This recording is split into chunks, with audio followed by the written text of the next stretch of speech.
August 21st, 2014. From El Cajon, California, this is episode 54 of You Can Bet on That. Hi, everybody. Welcome to You Can Bet on That, the podcast for the recreational gambler. My name is Mark Duvall, and sitting next to me is Dr. Mike. Hello. So at the end of the last episode, you yelled out something that people probably didn't understand, probably couldn't even tell what you were saying. I said, Seda! And you promised that you would explain what that means this week. Yeah, it's S-E-D-A. Seda. Uh-huh. It's the name of one of the dealers out at Harris Rincon. Yeah. She deals craps a lot. Yep. And it's just such a great name. Seda! And we love to be on like 2 tables away from her. Yeah. And just as loud as we can, yell out her name, and she'll just wave from the other table. Oh, Hello. hi, Mike and Mark. Yeah, hi, I see you.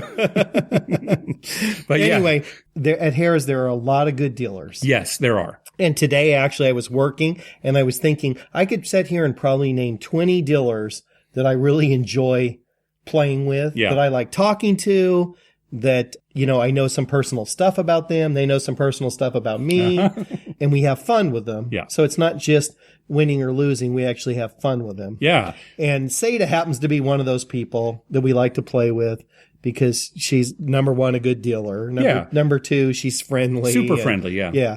And so we just love saying her name, but we get a kick out of it. It's one of those names that just sounds good when you yell it. Yeah, that's good. So I hope it was worth the 2-week wait, everybody, to find out what this whole thing was. It's funny because we told Seda, we said, hey, you know, you're in our latest episode, so hey, listen to it. It's right at the end. Yeah, too. so she had to suffer through the whole last episode before it got to you just saying Seda, and that was it. So. Well, I could yell, we like Carrie. I could yell out Carrie. Ron, we used to yell out Ron. Yeah, we used to out Ron. Well, when Ron was there, he doesn't work there anymore, but when he worked there, we just would yell out, hop to 5 and 9. I'll take the 5 and 9. Yep. No matter where he was in the casino, his head would turn. His head would turn, and he'd wave to us. Yeah. Well, see, now speaking of Seda, when we went up to Harris Resort this last week, right, we were playing craps, right, and Seda was not dealing craps. She was over. She was in a blackjack pit. She was in a pit, so she was actually giving breaks. Yeah, she was. So she was moving from table to table. So we were at the craps table, wasn't going very well. So when she got to the double attack blackjack table, I said, Mike, I'm going to go over and play. And you did. And you should have. I should have left because it was crappy while you were gone, just as crappy as it was when you were there. Yeah, see, you need to know when to take a break. Well, it was just as crappy as when you were there. Well, you would have had fun just playing this. You see, you need to, I know we both love craps, but sometimes you need to take a break, and it's not a break like go eat something and then go back to play craps. Go play something else. I was thinking we didn't get as good a rating this weekend as we normally do, and it was because we took too many breaks. It could be. Yeah, we stepped away from the table. Yeah, several times I stepped away because it was just so bad. Yeah, right, and they clock you out probably. Well, we talked about double attack blackjack on episode 51. We went through the rules, but Mike, it's a fun game, right? And I mean, the thing that really makes it different from blackjack is that you get to see the dealer's up card before you see your cards, and you can increase your bet. Right, and then during the course of the game, you can double at any time, no matter how many cards, and after a double, you can surrender. Yeah. So if you like have an 11 against like a 9 and you double and you get like a 3,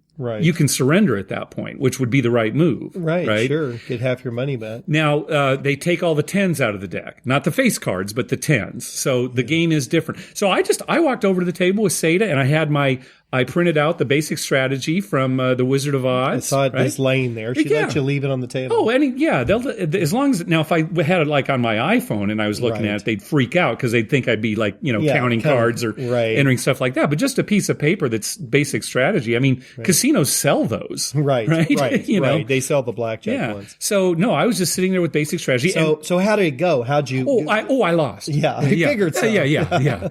But the basic strategy pretty different from regular blackjack basic strategy. Sure. Like you always hit hard 13, no matter what the dealer's card is. Well, right? having those like no that. 10s, it does and seeing the dealer's card first, is a big difference. Yeah, so I played maybe about 20 minutes. I lost because I had some doubles. I split cards and things like that. I think on the very last hand, I saw you.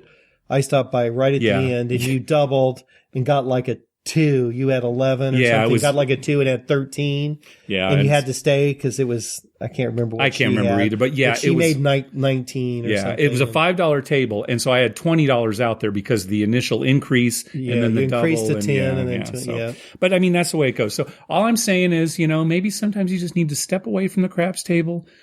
Just for a little while, play some. Why don't I just go play Pai Gow? No, see, Pai Gow. Play something new. Play something I don't know? Yeah, play something you don't know. Because, that's why I enjoyed it, is because it was just different, right? Yeah. I should probably just go in the bathroom and sit in the stalls, what I should do. It's another good idea. Either one of those. You sit there and meditate. Yeah, those are both good ideas. Play some new game. When the rolls get good, you just run in the bathroom, hammer on the stall door. Mike, it's going good. Get back on the table. And I'll run back. That's right. And hopefully I'll find the right stall. Yeah. Right. Occupied.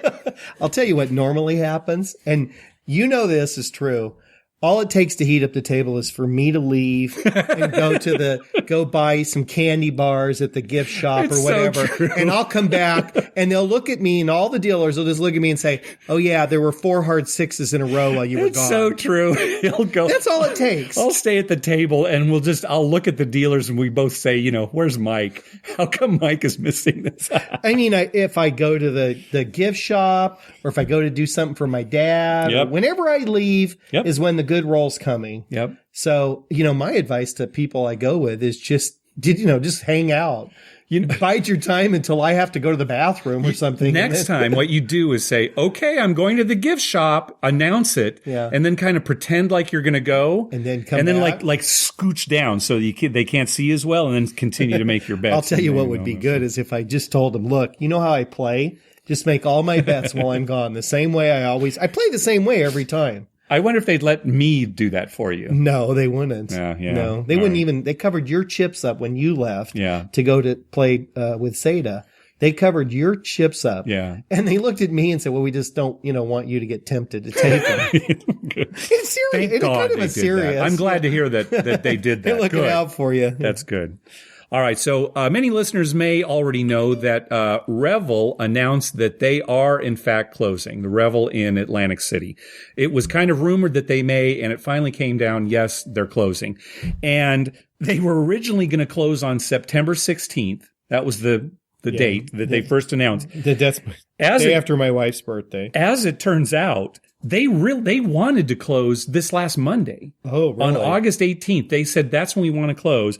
And the New Jersey Division of Gaming Enforcement denied the request. Said, no, you can't. Why? Well, I don't know. I mean, I think it would have been a pretty quick close, like not enough time for, the employees to find, other jobs or even start looking or prepare for it or anything like that, right? Or something like the, is there something like bets that have to be paid or wagers? No. Or, does that have anything to do with gambling? Is it just... I have no idea, but they denied the request to close this last Monday on the 18th. But they are closing earlier than the original date. They're closing on Labor Day, September 1st. So, okay. Yeah. That's really a shame. It's funny. On Labor Day. Yeah. That's a weird time to close. Yeah. Now, it's funny because we went there and it was very nice, but I can't say we really had a good time there. No, I can't say we had a good time at all. No, when we went in, here's the thing. We went into their players club and, we showed them that we were diamond and 7 stars, and we got some kind of thing where we went to a machine and we got like $5 in free play. Compare that to the Borgata, where we went in and showed our cards, and they immediately gave us $100 in free play. Right. Now, what is the Borgata doing right that Revel couldn't do right? Right. Yeah, exactly. This is a shame, right? This is going to be 4. Well, they had a lot of problems right from the get-go. Yeah, right? They filed for bankruptcy a couple times, and I think it was mismanaged. We've talked about this many times, but it seems like if you want to get gamblers in there, you give them good games to play, and I don't think Revel was doing that. Right. Well, and you got to give them incentive to be there. I think a lot of casinos, not just Revel, but other places, are emphasizing too much on their pool parties and their this and their that's. And if they really want to stay in business, they need to get gamblers in. You might be right, although I think the talk now is that Atlantic City needs to provide more than gambling, that they really need to provide things that are going to bring people. Yeah, in. Because we talked about it before. I saw an ad for Atlantic City actually recently on TV, and they were talking about it being a family place. Okay, right. It showed the beach. It showed like kids on the beach and everything. So you could bring your family. The kids could go to the beach while, at night dad and mom are in the casino. And So they were trying to draw this it had family and it had dining and it had, it basically didn't say anything about gambling. Yeah. Because and that's here in California. I mean, we talked about it before, though. People aren't going to Atlantic City because there are closer places to gamble. Right. So Atlantic City has to offer, I think, something more than just gambling. Either that or really offer good gambling and say, hey, you might have a casino close to you, but do they offer this? Do they offer this? Right. That kind of thing. Well, they can do both. Yeah. Right. That's probably what they should do is do both. But not boding very well for Atlantic City, unfortunately, because we had a great time there. Yeah, I mean, we've talked about how we'd love to go back. It's just too far away. And I would probably go back, if I had say something else to do. Like for instance, my brother goes quite frequently because he's in New York a lot. Yeah, right. For work. So he, takes the bus. He's taken the bus many times from New York down to Atlantic City just to go gamble for a day before he has to fly back. Well, if we could take a nonstop flight from here to the airport in Atlantic City, which isn't big enough to handle, all these jets coming in, then maybe we'd think about it too. But we have to fly into Philadelphia, and then it's an hour drive, right? Right, exactly. So, with Vegas. Well, and I don't want to get beat up at Harrah's. That's the other. That's my other. You don't want to get physically beat up at Harrah's. Physically beat that's up. True. Yeah, they can beat my wallet up, but I don't want to, leave with broken legs. That's true. And 2020 did an article. I don't know if you saw it this last week. I watched it. The customers getting beaten up at Harrah's. I watched it. That is not a good thing. And it was. I don't know. If people out there saw it, a lot of people, but I mean, it made Harrah's look pretty bad. Oh, terrible. I mean. Because from what I could see on the video, and that was their own footage from their own cameras, it didn't look like the people were doing all that much. No. I mean, they might have said, they might have used bad language. They were probably confrontational, sure, but they certainly didn't do anything physical to get thrown on the ground and beaten. No, it was awful. Well, Atlantic City. We'll see if we ever go back. I don't know, but I'd like to go. I'd like to go, but they're in some trouble, no doubt about it. Well, we've got a voicemail on our voicemail hotline. Don't forget, give us a call. You can leave a message for us at 951-292-4377. That's 951-2-WAGERS. 951-2-WAGERS. And this episode, we actually have a call from my sister Sue. Oh boy! So let's listen. Hello, this is Sue calling. I had a friend who bought me a ticket at the horse races that won, and I was wondering two things. One, am I able to cash in that ticket in the off-season at Del Mar? And two, do I have to pay to park to go into the ticket booth to redeem that? Or do you know of any other way to get there quickly where I don't have to stay and I can just cash out? Bye-bye! Well, I can answer that question for you, Sue. As far as I know, now I haven't been out to Del Mar this year, but in years past, they do have an off-track wagering facility. Yeah. It's right next to the track. And a lot of guys go out there in the morning. I think it opens like at 8 a.m. or something. And from like 8 to noon or something. And they can make all their wagers for the day and leave. And they can cash in tickets from the day before and stuff and be paid. Right. And there's no charge for parking. Yeah, good. You just go in and, it's just it's a building actually off to the side of the track. Yeah. And again, we're answering specifically for Del Mar, but this in general, if you're talking some bigger racetracks, they probably have something similar where you can go in early before the race day starts. Early bird wagering. Early bird wagering is what they call it. Yep. Yeah. Uh-huh. Now that's during the race season. Right. So if she wanted to cash in a ticket later. Now, typically, tickets are good for a year. There might be some places where they're good for, say, 90 days. Right. I know in particular Del Mar, they're good for a year. And I think most racetracks, that's the case. They're good up to a year to right. cash And in. That early bird wagering place, that's open year round. It is open year round. Now, whether or not you can go early and not have to pay for parking and just go in and make all your wagers, I don't know. Right. But I do know that if you sign up for their players club, then parking is free. Okay. Now, it might not be worth it to just go cash in one ticket because you might have to pay for parking, go inside and sign up for the Players Club, and then your future parking is right. free. But it might not be worth it for just one. Yeah, and I know that during the year it's open for, you can go in there and bet on, some track in New York or whatever. I mean, all the races around the country. But I don't know if they charge for parking on those days or not. Yeah, I'm not sure. But, I mean, the best thing to do, honestly, is to just mail the ticket in. Right. Because all racetracks will accept a ticket in the mail.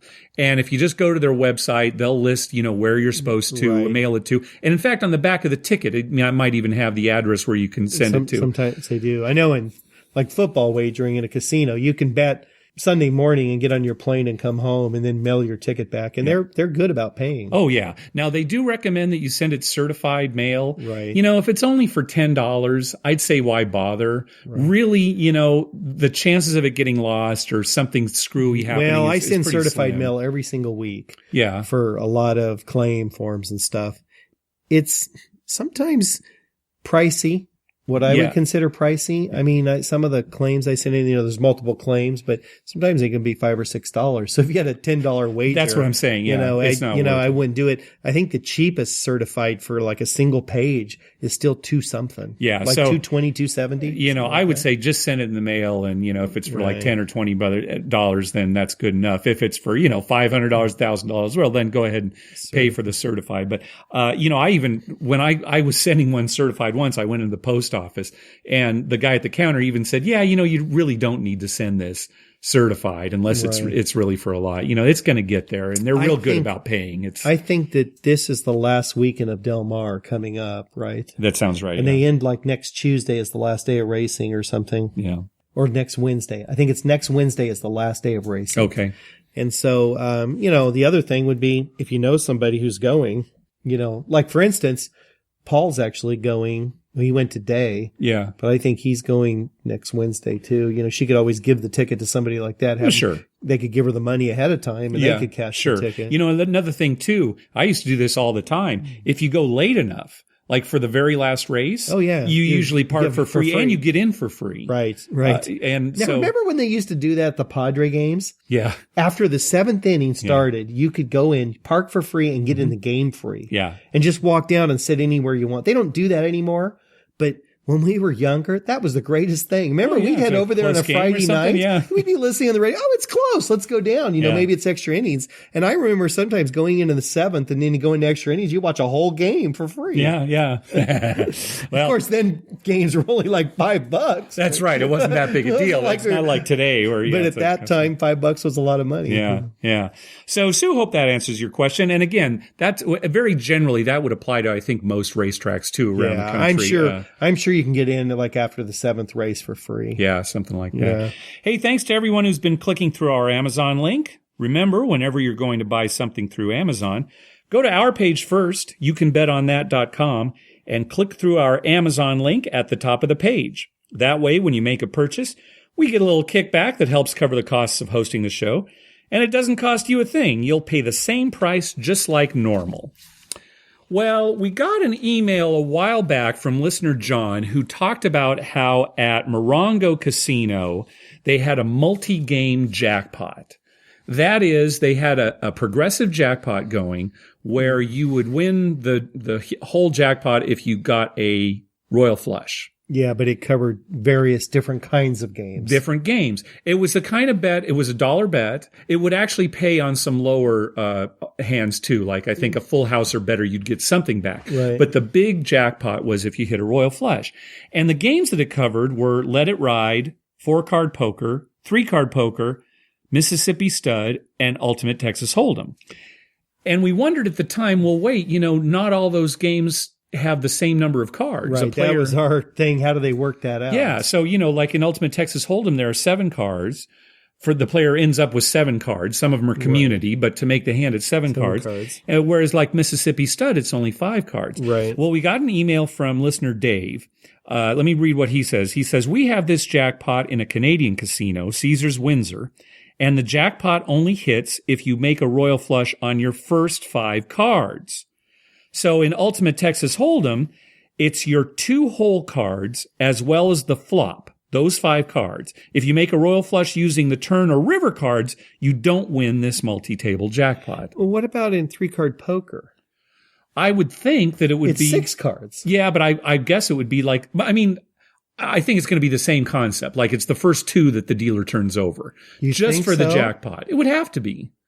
But this makes sense when you think about it. It's like all the games would have to only be 5 cards. Oh, so you'd be pissing your pants though if you sat there with you had Jack 10, 9 of clubs, right? Yeah. You've already got a good hand, right? Yeah. And the dealer flips over their 3 card, and usually they just flip all 3 of them at the same time. Yeah, well. But, if for this thing they flipped one at a time and it's like a queen of clubs, then it's the 2 of hearts, and then it's the king of clubs, and you didn't get it because the order All right, now let me stop you right there, because I think in your example you said 9, 10, Jack, and then you said king, queen. That's not a royal flush. You didn't say an ace anywhere. Well, anyway. I just don't want to have listeners email in or call and say, yeah, Dr. Mike really blew it. But no, I see what you're saying. Jack, queen, and then But, well, I mean, it'd be the same thing at Ultimate Texas Hold'em. If you made the royal flush using the turn and river cards, it's like, well, Yeah. They'd have to limit to 5 I'd like cards. to clarify that about the 3-card poker, because whenever I see it dealt, right, they flip all 3 of theirs. They just, boom, flip them over. Well, I understand, but we've never played in a casino where they have this multi-team. So they probably deal it a little different. They probably turn over the first 2. Or I bet what they do is they take those 2 and put them in like a special spot on the table. They have a little square. Like these are the ones for the jackpot, because obviously everybody's hands aren't dealt up yet. Right. They probably flip them over, and the first 2, like from the left, go into like a slot, and it's like, okay. Yeah, maybe. I mean, they must have something like that, because otherwise that wouldn't make sense, right? Yeah, but this makes sense, right? I mean, if we thought about it for a second, we probably could have come up. It's not like this is rocket science, but it does make sense. And thanks, Dave, for letting us know it still would how they suck do it. if you made the royal flush, Well, but it course. just didn't turn out on the Of course it would suck. cards. But, I mean, that's the whole idea, is that you're making a royal flush on. That's why it's so hard. That's why it's such a good payoff. That's why I wouldn't play it. I'd be so mad if it hit the wrong way. All right. But you wouldn't be mad if you didn't make the bet, and you would have won if you had made the bet. That wouldn't anger you. It would only be if you made the bet and it's just a royal flush, but not the 5 cards that count towards it. It's like my dad when he missed that $1 million payout at Caesars. Oh, yeah. On 3-card poker. Yeah. Some of the Caesars properties on 3-card poker, if you make what they call a super royal flush, that's 9 through ace suited. Right. Right. The regular royal flush plus the 9 of the same 9 suit of diamonds. Has to be diamonds. Right. So your 3 cards and the dealer's 3 cards, you win $1 million on this dollar side bet. Yeah. My dad had 6 of them. Right. His 3, and the dealer had 2, and the other one was a diamond, but it wasn't. It was lower. It was okay. So it was a 6-card flush with 5 of the 6 cards. 5 of the 6 cards were for the big payout. Yeah, and he missed that. Yeah, he was pretty disappointed about that. I'll bet. That's about as close as you can get. Yeah.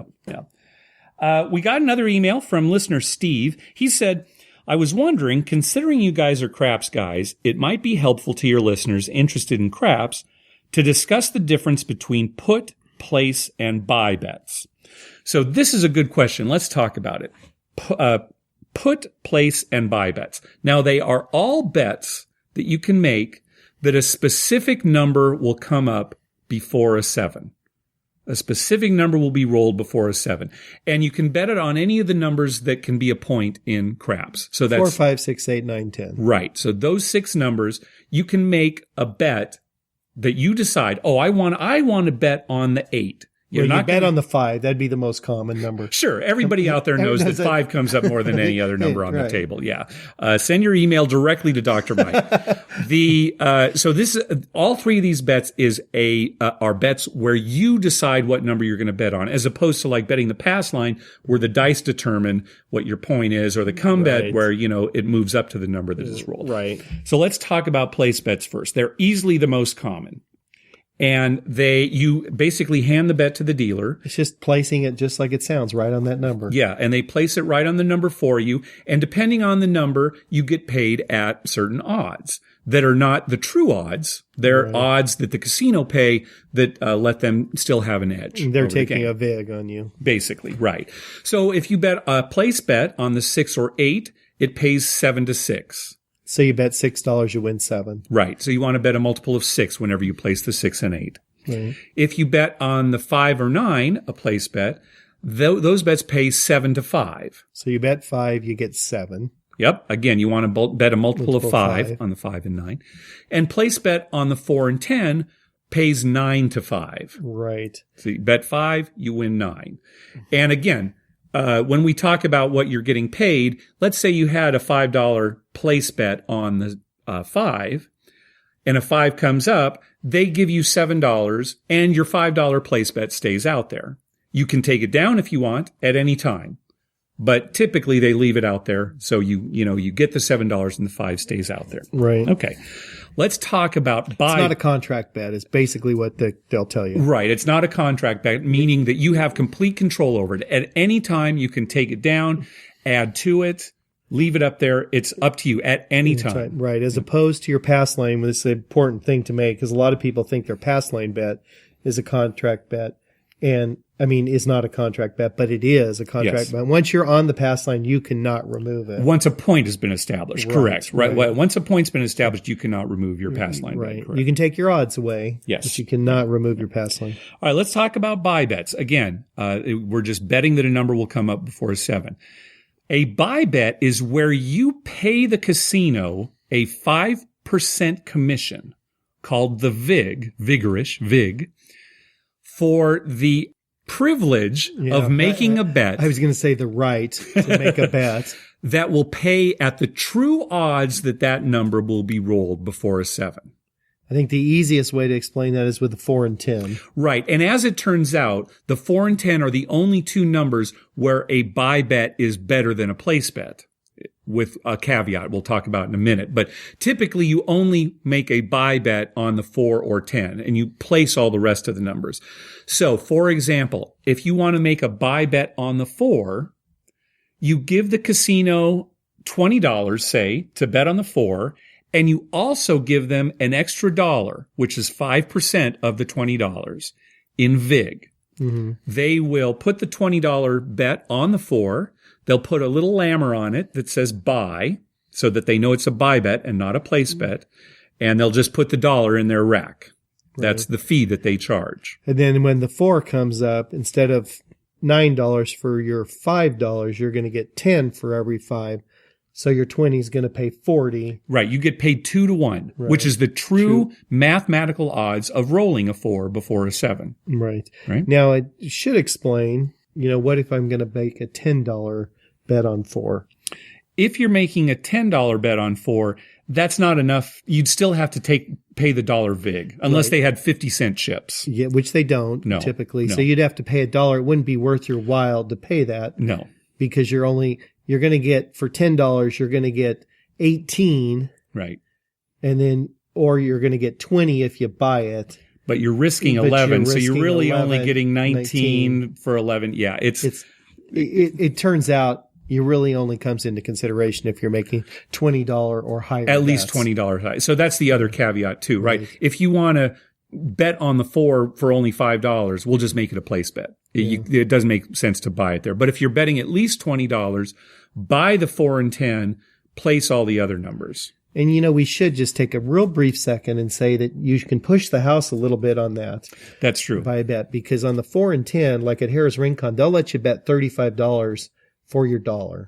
Right. Typically, I would say every casino will at least let you do $25 for that $1 VIG. Right. So you're paying less than 5%. Less than 5%. And some casinos will let you go to 35. Yes. Once you hit 40, they make you pay $2. Right. But at 35, they'll still let you pay $1. So considerably less than a 5% VIG. Yes.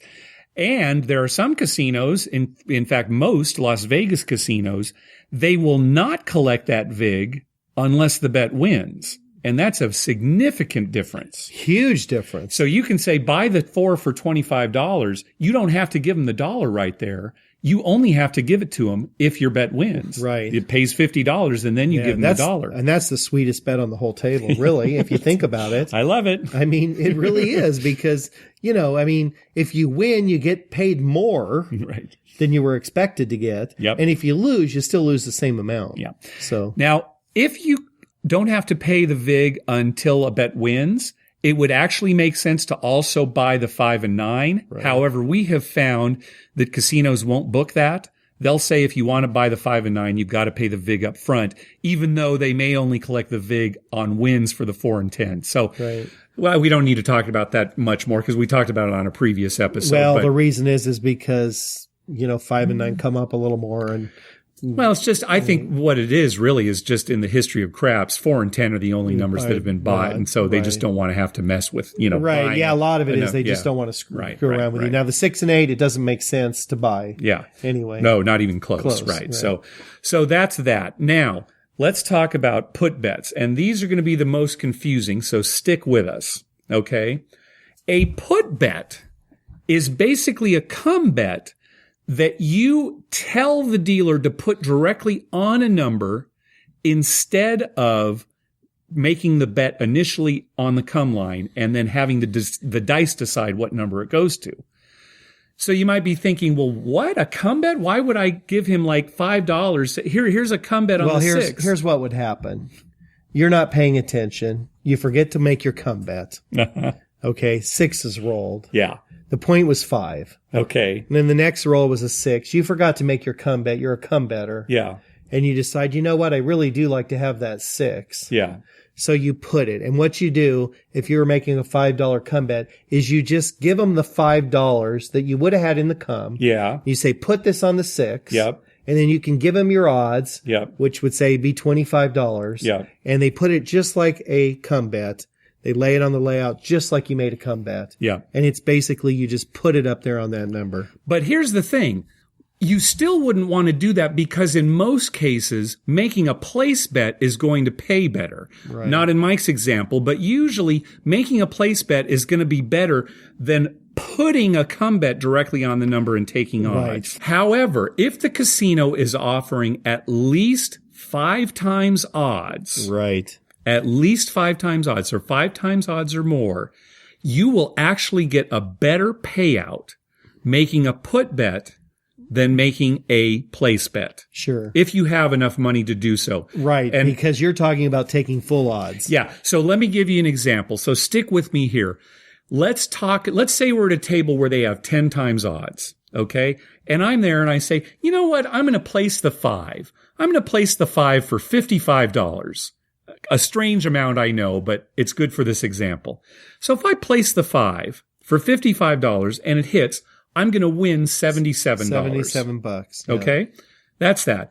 Now let's say instead we made a put bet. That is, we gave them $5 flat bet for the come and took $50 odds on that 5. You're going to win $80. We're still risking 55, right? We've got 5 for a flat bet and 50 for the odds. Yeah. But you're right. It's going to pay 75 for that $50 odds. 3-2. And 5 for the flat bet for a total of 80. Money. So yeah, you're going to win 80 instead of 77. Right.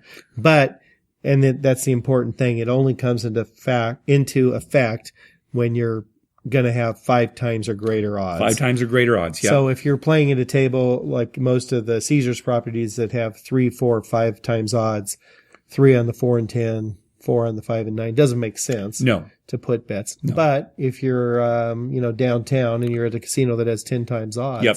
You definitely would want to put every time. Yeah. Now keep this in mind though. When you make a put bet, that does become a contract bet. You cannot pull the put bet down. You can take the odds off of it. Yeah, the base bet is. But that flat bet stays up there. Right. Okay. And here's something else to keep in mind, right?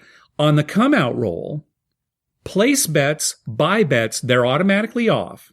Right. Okay. The odds on your put bets are automatically off. But those flat bets, they work. They work. So a 7 on the come out can hurt you. Yeah. Especially if you've got $25 flat bets. Right. So that's something to keep in mind. Maybe if you're aware of that, you say, well, always have my odds working on my put bets on the come out roll. Yeah, 7 is still devastating, but if one of the numbers comes up, at least you get paid, right? Or have them off like they always are and just have a 3-way 7. That's another way to cover yourself, sure. But keep that in mind. Now, put bets are not allowed in Atlantic City. You can't even make them there, so it's not even worth asking. Crazy, don't even explain that. And we've talked about how put bets are come bets, but a put bet also refers to putting money on the pass line once a point has been established. That's also called a put bet. And again, Atlantic City, they won't let you do it. They don't let you do that there because it's a rule of the Nevada or the New Jersey State Gaming Commission. Yep. Who thought of that? I think they actually were trying to protect the customer, thinking, well, we're not even going to let a player put money directly on the pass line because that's bad for them. Instead, they should be placing the number. I'm thinking that's what they thought of was because how many times have you seen it where somebody who doesn't know the game, instead of placing the point, they're in the middle of a hand, they just put like $10 on the pass line, yeah. right? And that's never a good bet. Instead, you should place it. I think it was to they protect weren't thinking the about odds or anything. They were just thinking that protecting the customer on the pass line bet. Yeah, I think not that's on putting it on a number, which would they still won't allow. Right? Made. No, I think it was more to protect the customer. Customers who don't know what they're doing and just put money. They thought the casino wouldn't tell them, oh, you should place that instead of just putting it on the line. They probably, we've been in plenty of casinos where the dealer hasn't said anything. Yeah. Usually true. They do, but often a lot they don't. of them will say, oh, this is a better bet. Yeah.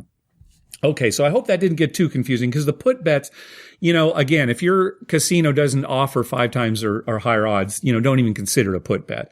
Only buy the 4 and 10 if you're betting at least $20 on each of them, and then place everything else. And if you forget the payouts, always ask the dealer, hey, how much do I need to bet on the 6? How much do I need to bet on the 9? What's it going to pay if it hits? That kind of thing. You don't see too many put bets. No. Even at 10 times odds places. No. I don't see people putting them. No, not very often. No, because I think it's just confusing to people. Yeah, sure. It's hard to explain. It's hard to understand. Sure. Right. So, yeah.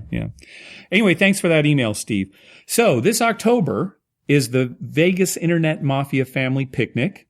It is Friday, October 17th. You should probably explain what that means to people who don't know what an Internet Family Mafia Picnic is. It's going to be from... like my children. Yeah, it's going to be from Friday, October 17th through Sunday, October 19th. It is an annual event put on by 2 other podcasts, the Vegas Gang podcast and the 500 by Midnight podcast. They get together in Vegas every year. They do live versions of their podcasts on that Saturday, and it's kind of a big party, and it's kind of grown. And so, this year we are going to attend. And they just released their schedule. The festivities kick off at 2:00 on that Friday. And what you and I would like to do is set up a craps meetup beforehand, say noon on that Friday. Are you talking to me? Yeah. Okay, I dozed off. Okay. At the D, downtown Las Vegas. All right. You can bet on that meetup at the craps table. At the D. At the D. When? At noon on October 17th. Okay. All right. 2 hours before the festivities. 2 hours before the festivities start. We play craps. We play craps, and we invite listeners and anybody else who's attending VIMP. That's the abbreviated Vegas Internet Mafia Family Picnic. It's called VIMP. Anybody who'd like to come and join us at the table. Boy, it's going to be hard to get me to leave when the VIMP starts. Well, it's going to be very close to where we are. That's why I'm saying we should just be at the D, because all the festivities are going to start there. And you know what? They're going to have a Keno tournament. Yeah. I think you're going to like that, aren't you? Oh, I love Keno. Are you okay? I'm all right. I'm a little stunned by this whole thing here. I haven't talked to you about this at all. So I'm just hearing about it now. All right. Well, anyway, I posted. When did you get here? I posted to the 500 Facebook page just to see if people were interested. Yeah. And we got a lot of interest already. All right. Okay. So in fact, I'm going to have. It won't be hard to find me. No, I know. Well, we'll probably already be there. And I'll be yelling. I'm usually pretty loud. That's right. But we're getting enough of a response that I'm probably going to make it official. Official. We'll talk about how official it is on the show, and we'll tweet out about. I should probably contact somebody at the D because if there's suddenly this huge bunch of people that want to play craps and there are a bunch of empty tables with no dealers on them, there's no open table. So I should probably contact the casino operation. I'll look into it. But anyway, I sent out some feelers. It looks like there are definitely people who would like to play. You'd so probably that's get what a we're going to table do. reserve. That's what I'm thinking. Yeah, if they're amenable to that, then we just have like a reserve table and play and you and I and the people just you can stand and watch. We're just going to play. I didn't tell you about this at all. You mentioned it. Oh, you see, it was probably on one of those trips to the casino where you were out of it. All I'm thinking is, come on, hard six. One hard six and I'll be even. Come on, hard six. And you're just yapping away. And all I can think of is, come on, show me a 3 and a 3. All right. So we'll talk about this more as we get closer to the date. I got a question for you. Yeah. So then what are the other activities at VIMP? Let me pull them up. And I'll put a link to this on our show notes too. But they're going to have an icebreaker at the Long Bar at the D at 2:00. That's the start. That's kind of the pre-start, right? But that's the 2:00 we were talking about. They're an opening ceremony with a parade, supposedly at 3:00, right? A parade? I don't know. That's what they say. It's some kind of parade. But then see, they're going to have a slot tournament and Keno tournament that's going to go through the whole weekend. So we'll have to, I don't know what the details are there. All right. But they're going to have that, a listener meetup. They have this thing called the Kentucky Derby where they're on that Sigma Derby machine, with the little horses and everything, right? And they have that and a bunch of other stuff going through. And then on Saturday, they have the main event where they actually do their podcast live. Okay. Right, in front of the audience. So, and other things. There are other things here. I'll put a link to it here. But it's just stuff like that, Yeah, okay. All right. Yeah, there should be. I mean, last year there were a bunch of people. This year, I'm sure. As long as there's not a pancake social, I'm okay. Oh, dear. I think there is going to be one on Sunday. Really? Yeah. You don't need to attend if you don't want to, but they're going to Dupar's where the pancakes are really good. I know, but pancakes are my nemesis. Are they? Yeah, I eat too many. And I always feel, I love pancakes, but the rest of the day you're like, I got pancake belly. All right. I'll distract you with NFL games. That'll be starting at 10 a.m. that morning. Yeah, that might slow my pancake eating down. Right. I'll get you in front of a craps table that has a monitor there and you'll be okay. All right. You think there's bacon? No, I doubt there's any bacon. No. Ooh. How would a coffee shop that specializes in pancakes, why would they serve bacon? Are you insane? Because every place should. That's going to do it for this episode of You Can Bet on That. Be sure to download our app for your mobile device. You'll get access to all our episodes, quick links to contact us via Twitter, Facebook, email, and our voicemail hotline. And you'll get bonus audio. On the bonus audio for this episode, Mike tells a very fun story about that he heard about horse racing bet that one of his friends made. It was coincidental. It did not. I didn't know you were going to. Sue was going to ask us a horse racing question. Yeah. Well, eventually, it's just going to be all horse racing all the time. You can bet on that. I wouldn't count on that. With our app, you'll also get TV listings showing all the gambling-related shows coming up within the next 2 weeks. I update those listings every Wednesday using a program I wrote myself to search through all the raw American TV data. The bonus audio and the TV listings are only available on our app. To download it, go to our webpage, youcanbetonthat.com, and on the left-hand side of the page, click on the link that says how to download our app. We have a link for Android devices and another one for iPhones and iPads. We'd love to hear from you. Call our voicemail hotline at 951-292-4377. That's 951-2-WAGERS. Or you can email us at youcanbetonThat@gmail.com. Also, follow us on Twitter at YouCanBetOnThat. We always tweet when we're in a casino or on our way to a casino, and we'd love to meet up with you. Like us on Facebook at facebook.com/YouCanBetOnThat. And finally, head over to iTunes and write a review on us. When you do, it helps us get new listeners. What do you got for us, Mike? Well, I don't know. This week, I am excited about going in October. Yes. So I'm hoping to see some people that we've seen before. Yeah, Taylor, who we met up with last time, he's going to be there, so he'll see us. I'm sure we'll see him, and meeting some new people. Yep.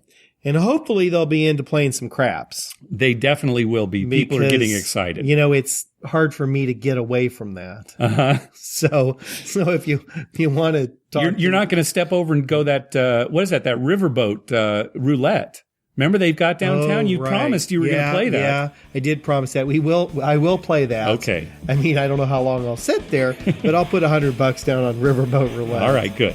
I guess that's going to do it. I don't have much else to say. All right, I'm stunned that we're going, but we've talked about. All right, I'm going to have to talk to Dr. Mike off microphone here.